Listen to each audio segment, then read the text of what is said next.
Hello, Voices. My name is Joe Troy, and I'm a multi-award-winning voice actor, audio producer, and host of a VOICEOVER'S audio adventure podcast, a bi-weekly show where I learn about the voiceover and audio industry and share with you all of the stories, tips, and tricks along the way.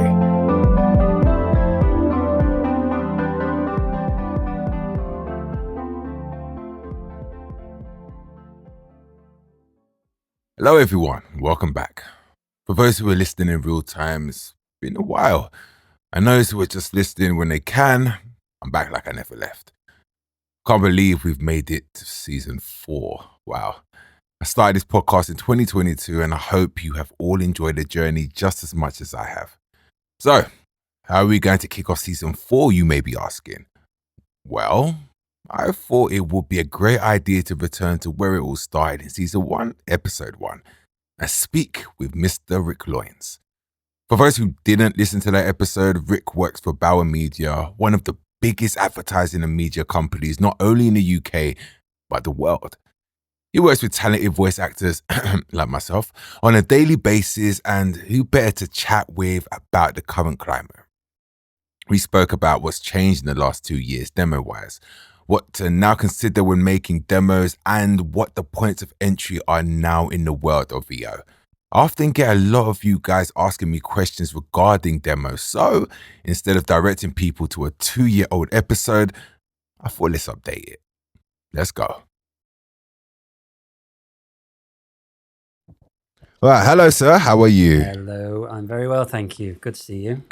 Good. Well, I'm inviting you back on this show. Been 2 years since you've been on. You were the first person that I interviewed. So I thought it's the first episode of season 4. Come a long way. What better way to kick it off by recapping on some of the things we touched upon in the first episode. Since then, obviously, I have made more demos. Fortunately, we're not going to hear any of them today.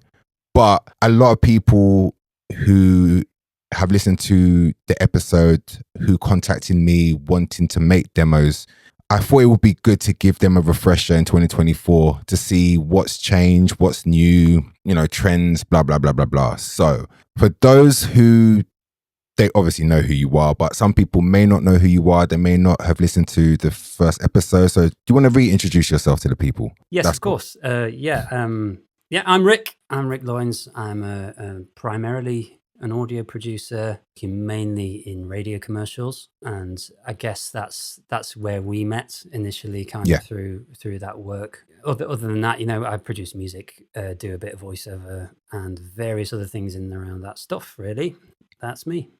So we first spoke in 2022. Feels like a millennia ago, but obviously, as you know, not only audio industry, but everything changes all the time, especially in entertainment. What has been the biggest change for you that has happened in the audio industry since we spoke? Yeah, good question. I think we spoke at an interesting time in 2022, post-COVID. What I saw in those couple of years was a wave of people coming into voiceover. A tidal wave. It was a lot of people, kind of find themselves in a position where they needed work, or it was maybe their chance to try something they'd always wanted to do. And that was a really cool and interesting thing for me. I got to meet a lot of people. I got to connect with a load of really talented people. A couple of years down the line, again, and what I'm seeing is that tide's going out a bit again. And what you're seeing is a lot of people where it's not quite worked out for them, or they just can't make, it actually wasn't the right decision.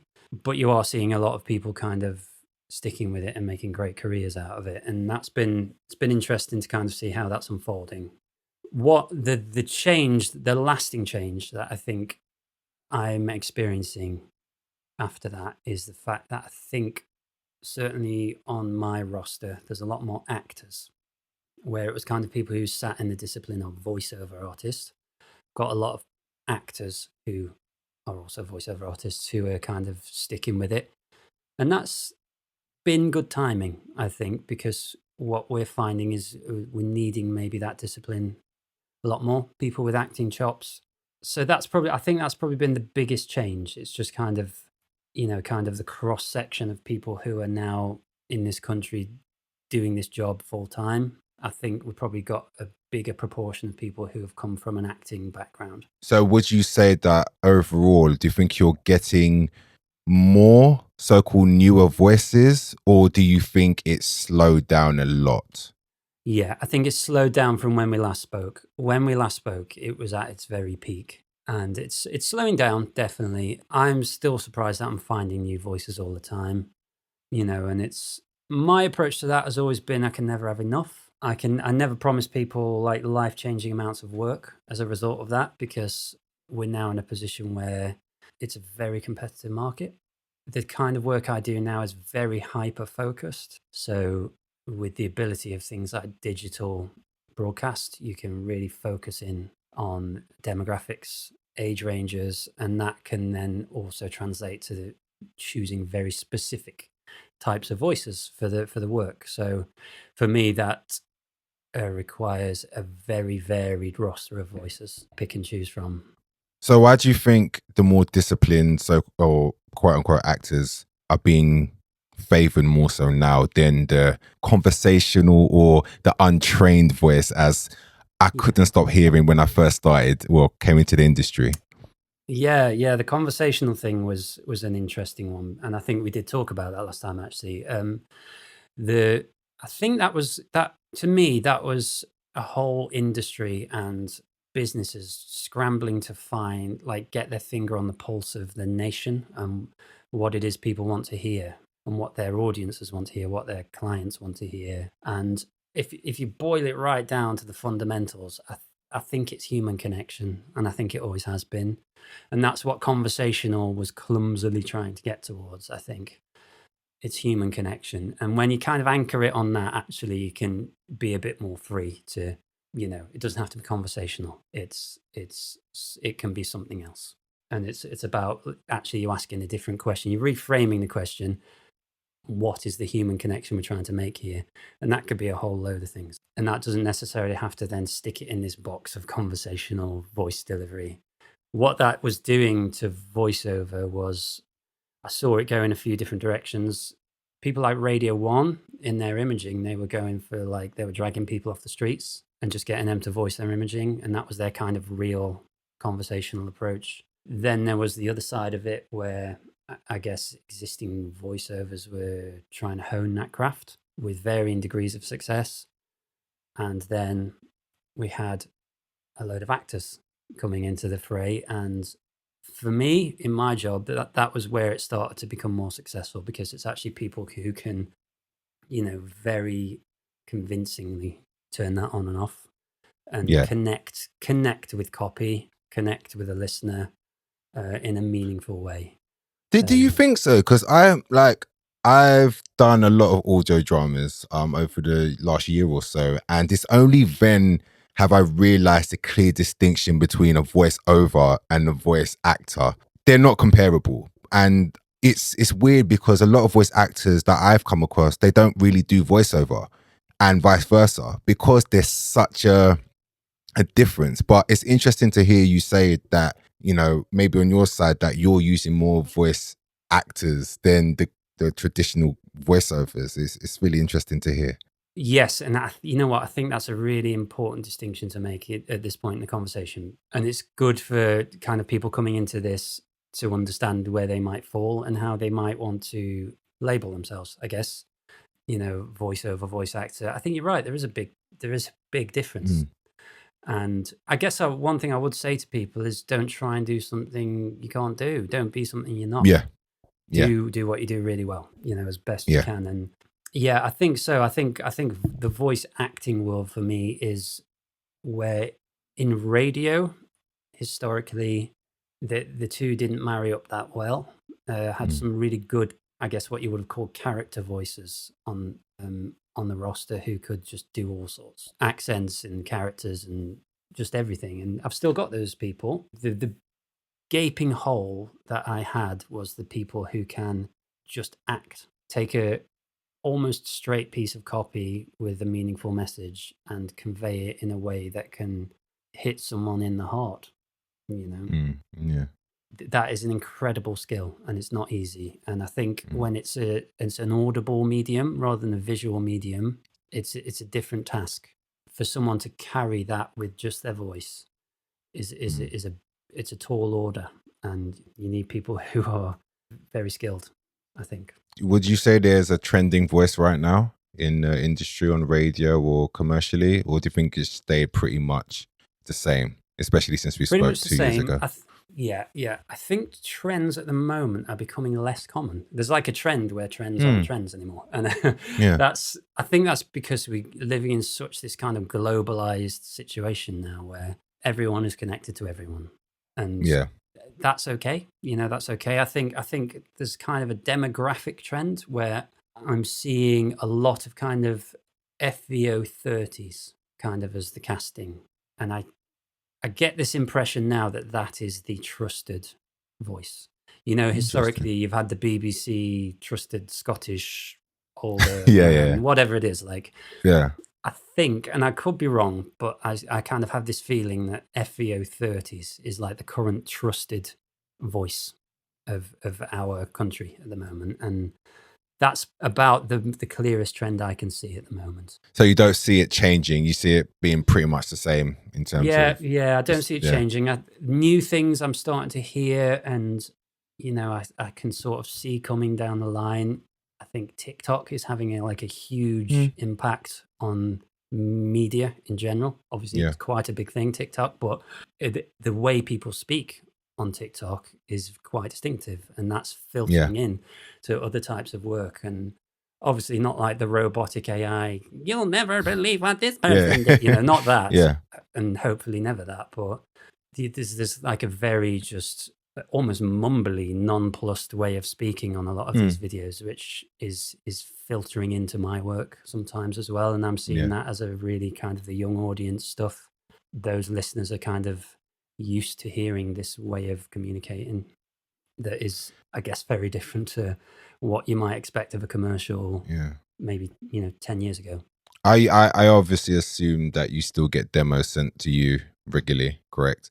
Are you receiving anything new in demo world on your side? Are you receiving anything new? Yeah, I think a few of the things I've seen people doing, again, this kind of aligns with what I would always tell people, and that's kind of you approach this in a way that best suits you, your demos, and the type of things you produce, the type of things you send out.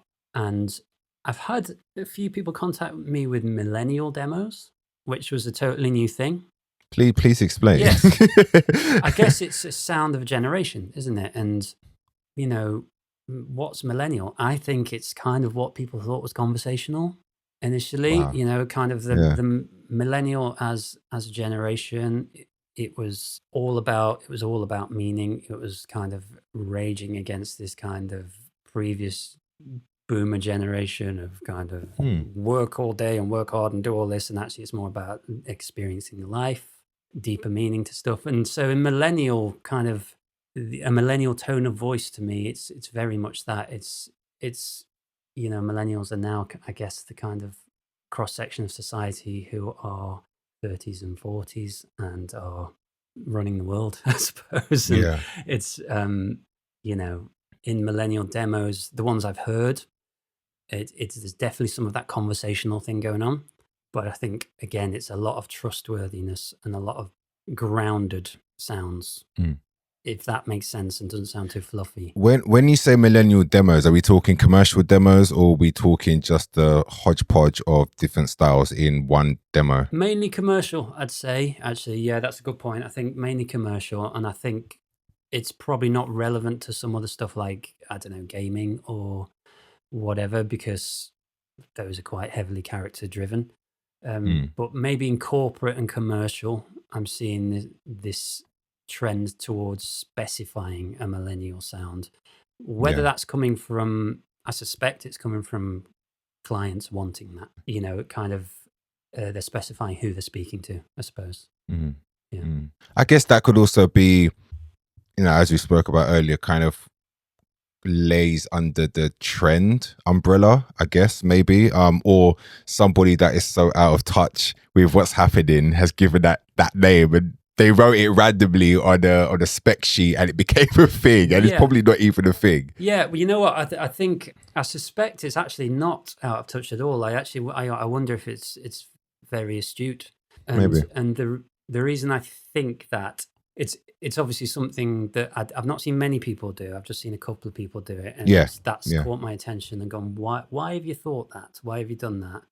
And I suspect it's to do with them responding to what they've been asked to do in lots of their work. And I guess they must have got a big enough body of work in order to make a reel out of that, right? So they're being asked to voice to a certain group of people enough that they've made a reel out of it. And actually they've then sent that to me as a radio producer, and the stations I produce for, that then bounces on to pretty much the right demographic with the stations I produce for.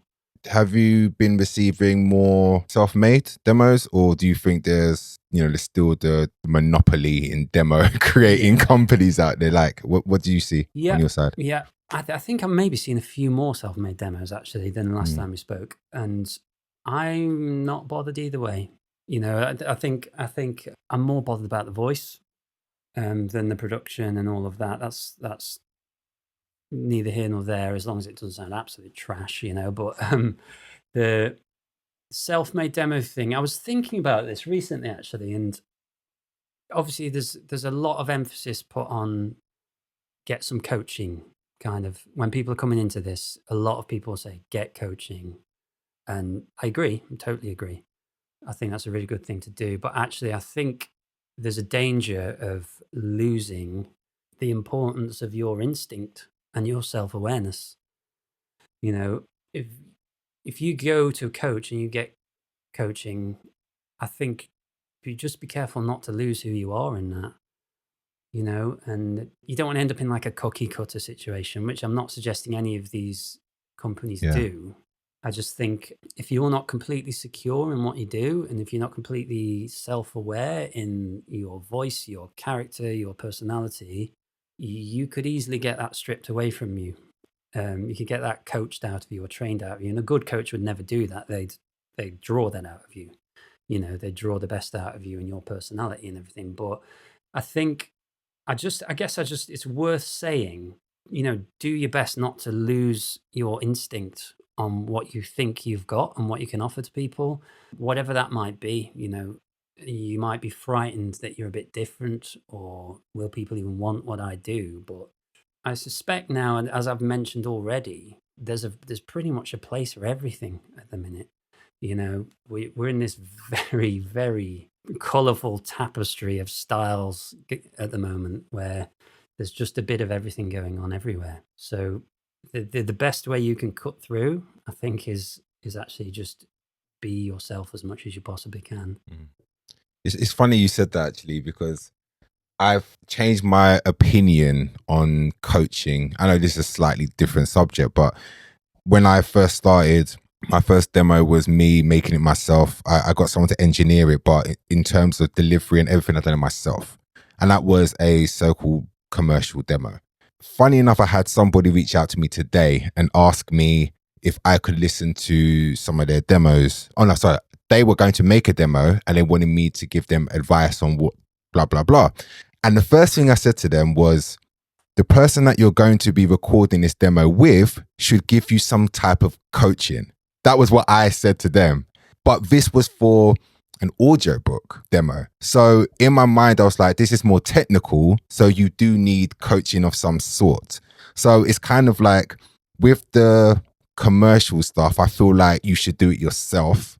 But with other types of demos like gaming or audiobooks or even imaging to an extent, I feel there's it's very niche, and there's a certain technique that is needed for those kind of things. Would you agree or disagree with that? You've pretty much summed up the next point I was maybe going to make, actually, and that is kind of who you work with on your demos.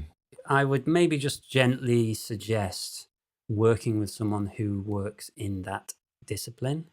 Yeah. Don't come, like I wouldn't let you come to me for a gaming demo. For instance, I would send you in the direction of someone who knows what they're doing. And just for that reason, I guess if you want it's exactly what you said. That person should be able to coach the voice in that discipline. If you were coming to me, there are a few things I could cover off there, but there are certain things I wouldn't dream of touching because I don't think I'm qualified. And who you approach for certain demos, I think it just should be someone who really knows what they're doing there, knows what they're doing with the work, knows how to treat a voice in that space. I think is really important to getting a good quality demo at the end. In terms of just demos in general, how does someone stand out? Like we've touched upon trends, we touched upon the difference between voiceover and voice acting. If you want to stand out in 2024, let's talk about like commercially, radio, where you mainly work in. How do you stand out and how do you get in the door in 2024 with a demo? Yeah, great and massive question. And again, I'm just a person advising from a very small corner of the world, but I actually think at the moment, less is more. I think less is more is the thing I would say, because there's a lot of people doing this and there's a lot of noise. There's a lot of scrambling for work and all of that. And I think at the moment, maybe long, big, complicated reels might not be the best answer.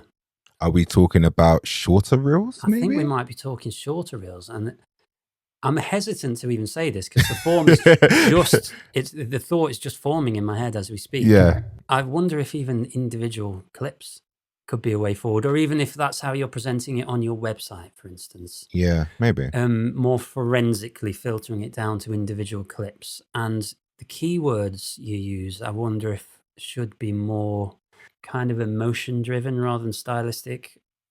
Interesting. Warm, empathetic, or something like that, rather than cool, upbeat, or you know what I mean? It's like different things, but I feel like things that are gonna hook producers and creatives in are emotional keywords, and I think just because there are just so many people out there at the moment doing this, I think everything is just quite quick.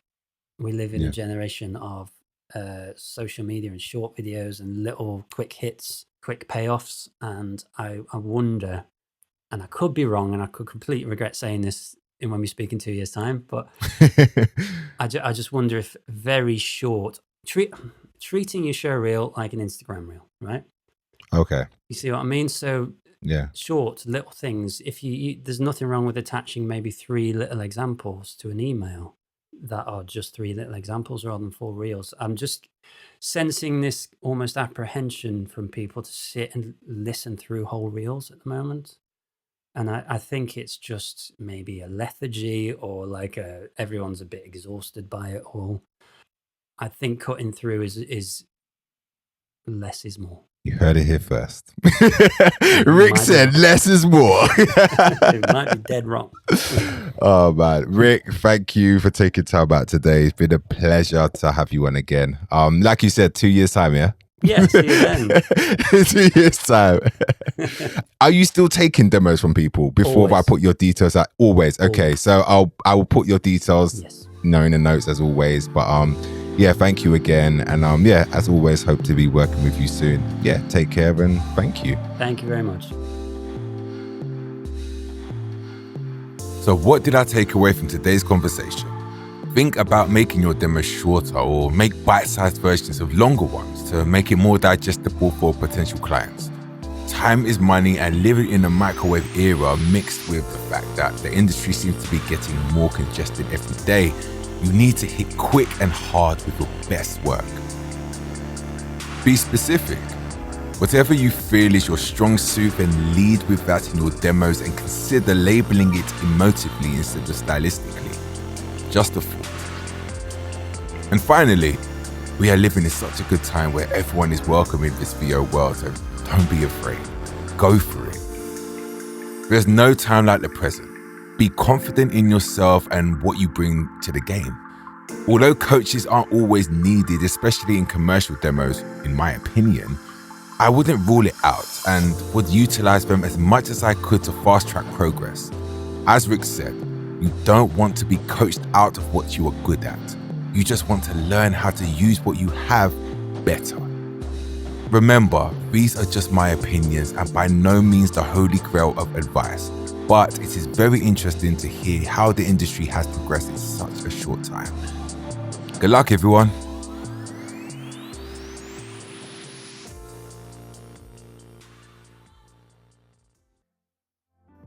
Thank you, Rick, once again.